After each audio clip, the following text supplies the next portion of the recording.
This is lechon paksiw. It is already cooked. When I saw a clean pot, my mind is thinking of something. Cooking the meat again? I don't even know what to call this recipe after cooking. The meat is double cooked. If the meat is cooked once, it is called cooked meat. If the meat is cooked twice, it is called cooked meat or cooked meat. I use spoon in stirring the meat because all the ladles are in the sink, not yet washed. Do we have many water? But the soup is empty. It's time to buy again another soup. In province, no money, no problem. You can cook all day if you want because firewoods are free.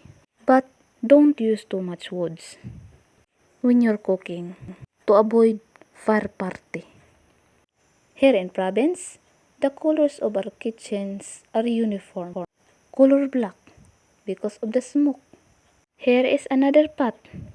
I cooked already rice. Actually, if I'm not cooking the meat again, I'm already eating now. Oops, I almost forgot to check the meat. I stir it to avoid burning. But wait, what happened? The meat's like living again. I'm lucky. There's one ladle left. But this ladle is allergic of heat.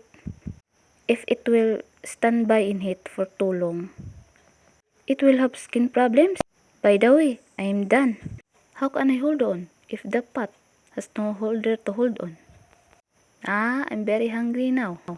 That's it. I will eat it. Salamat.